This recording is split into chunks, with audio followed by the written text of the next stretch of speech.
ഓം ശ്രീനാരായണ പരമഗുരവേ നമഃ. ഓം അംഗം പ്രതിഷ്ഠിത മനോഹര ശൈവലിംഗം പങ്കേരുഹാക്ഷ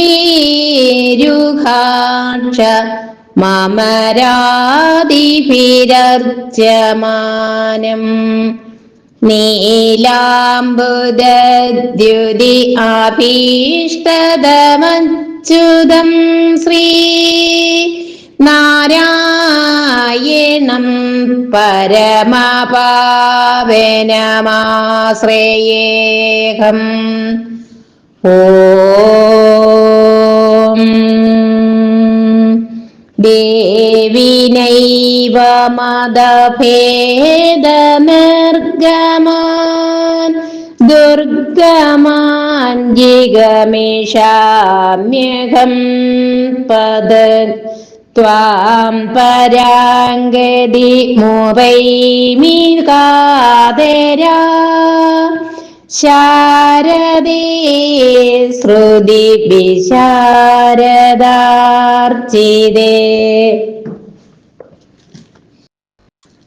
പരമകാരുണികനായ ശ്രീനാരായണ ഗുരുദേവ തൃപ്പാദങ്ങളിൽ പ്രണാമം അർപ്പിക്കുന്നു. ശ്രീ ശാരദാംബികയുടെ തൃച്ചേവടികളിൽ പ്രണാമം അർപ്പിക്കുന്നു. ആചാര്യപാദങ്ങളിൽ പ്രണാമം അർപ്പിക്കുന്നു. ആത്മസഹോദരങ്ങളെ, ഏവർക്കും എൻ്റെ വിനീതമായ നമസ്കാരം. മങ്ങാട് ബാലചന്ദ്രൻ സാറിൻ്റെ ഗുരുദേവ കഥാസാഗരം 46-ാം ഭാഗം. അവതരണം മാടനാശാന്റെ ദേഹവിയോഗം. അരുവിപ്പുറത്തെ പുലിപ്പാറ ഗുഹയ്ക്ക് സമീപത്തുള്ള പാറപ്പരപ്പിൽ തുണി നനച്ച് ഉണക്കാനിട്ട ശേഷം നാണുസ്വാമി അവിടെ തന്നെ ഇരിക്കുകയായിരുന്നു.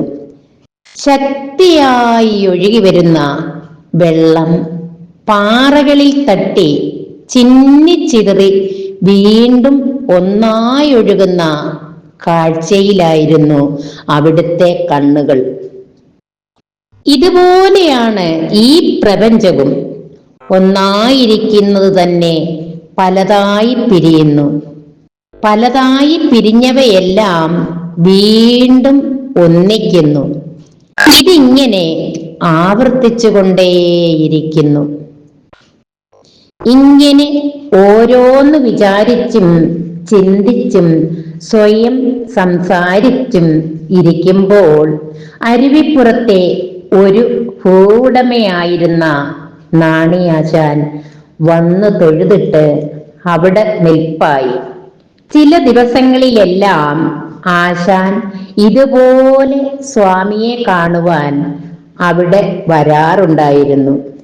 സ്വാമിയുമായി വേദാന്ത കാര്യങ്ങൾ സംസാരിച്ചിരിക്കാൻ ആശാന് വലിയ ഉത്സാഹമായിരുന്നു.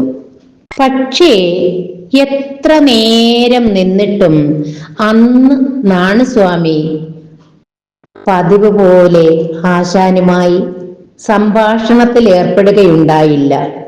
എങ്കിലും ഇടയ്ക്കിടെ ആശാനെ നോക്കുകയും എന്തൊക്കെയോ ആത്മഗതം ചെയ്യുകയും ചെയ്യുന്നുണ്ടായിരുന്നു. നാണിയാശാൻ നാണുസ്വാമി ഇരുന്നിരുന്ന പാറയുടെ മറ്റൊരറ്റത്തേക്ക് മാറി നിശബ്ദനായിരുന്നു. കുറച്ചു നേരം കഴിഞ്ഞ് നാണുസ്വാമി ആശാനെ നോക്കി എന്നിട്ട് ഒരു നെടുവീർപ്പോടെ പറഞ്ഞു, മാടനാശാൻ മരിച്ചിരിക്കും. നിർവികാരമായിരുന്നു അപ്പോൾ സ്വാമിയുടെ മുഖം. എന്തെങ്കിലും പറയാൻ നാണിയാശാൻ അശക്തനായിരുന്നു. ആ ഇരിപ്പിൽ ദീർഘനേരം ഇരുവരും അങ്ങനെ തന്നെ ഇരുന്നു. പാറയിൽ ശിരസടിച്ച് കരയുന്ന വെള്ളത്തിന്റെ ആത്മരോദനം പോലെ നാണിയാശാന്റെ ഹൃദയത്തിലും അപ്പോൾ ഒരു രോദനമുണ്ടായി. കുറച്ചു നേരം കഴിഞ്ഞപ്പോൾ ഒരപരിചിതൻ ആറ്റിൻകരയിൽ വന്നു ചേർന്നു. സ്വാമി ആ നേരത്ത് കണ്ണടച്ച് ഇരിക്കുകയായിരുന്നു. അതിനാൽ നാണിയാശാൻ ആംഗ്യഭാഷയിൽ എവിടെ നിന്നും വരുന്നുവെന്ന് അന്വേഷിച്ചു. ചെമ്പഴന്തിയിൽ നിന്നാണ് വരുന്നതെന്ന് അയാൾ താഴ്ന്ന ശബ്ദത്തിൽ അറിയിച്ചു. പെട്ടെന്ന് ചെമ്പഴന്തി എന്ന് കേട്ടപ്പോൾ നാണിയാശാന് പരിഭ്രമമായി. കണ്ണടച്ചിരുന്ന സ്വാമിയെ വിളിക്കുവാനുള്ള ധൈര്യം ഉണ്ടായതുമില്ല. എന്ത് ചെയ്യണമെന്നറിയാതെ ആശാൻ വിഷമിച്ചിരിക്കുമ്പോൾ നാണസ്വാമി ഏകാന്തതയിൽ നിന്നുണർന്നു.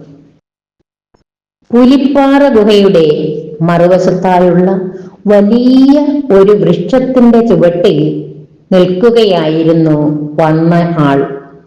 ആഗതനെ നോക്കി നാണസ്വാമി പരിചിത ഭാവത്തിൽ ആരാഞ്ഞു. ചെമ്പഴന്തിയിൽ നിന്നാണ് അല്ലേ വന്നയാൾ? അതെ. നാണസ്വാമി എന്താണിപ്പോൾ വന്നത്? വന്നയാൾ സ്വാമിയെ ഒരു പ്രധാന വിവരം അറിയിക്കുവാൻ വന്നതാണ്. അയാളുടെ ശബ്ദം വിറയാർന്നിരുന്നു. നാണസ്വാമി മാടനാശാൻ. നാണസ്വാമി അർത്ഥഗർഭമായി അയാളെ നോക്കി. വന്നയാൾ ഇന്ന് രാവിലെ മരിച്ചു. കുറച്ചു നേരം കൂടി അയാൾ അവിടെ കാത്തു നിന്നെങ്കിലും നാണസ്വാമി കൂടുതലായിട്ടൊന്നും ചോദിക്കുകയോ പറയുകയോ ഉണ്ടായില്ല. മണിക്കൂറുകൾക്ക് മുമ്പ് സ്വപിതാവിന്റെ മരണത്തെക്കുറിച്ച് സ്വാമി സൂചിപ്പിച്ചതോർത്തും അപ്പോൾ മരണവാർത്ത അറിയിക്കാൻ ആളെത്തിയതും കണ്ടും നാണിയാശാൻ അത്ഭുതം കൂറി നിന്നു. അവതാരവരിഷ്ടം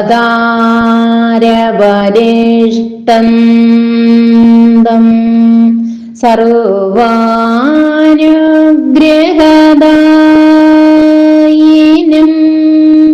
നാരായണ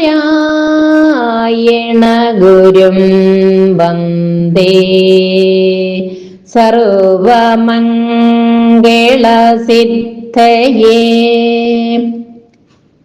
ഗുരുദേവ കഥാസാഗരം. മാടനാശാന്റെ ദേഹവിയോഗം അവതരണം ഗുരുതൃപാദങ്ങളിൽ സമർപ്പിച്ചുകൊണ്ട് ഉപസംഹരിക്കുന്നു. നന്ദി, നമസ്കാരം. ഗുരുധർമ്മം ജയിക്കട്ടെ.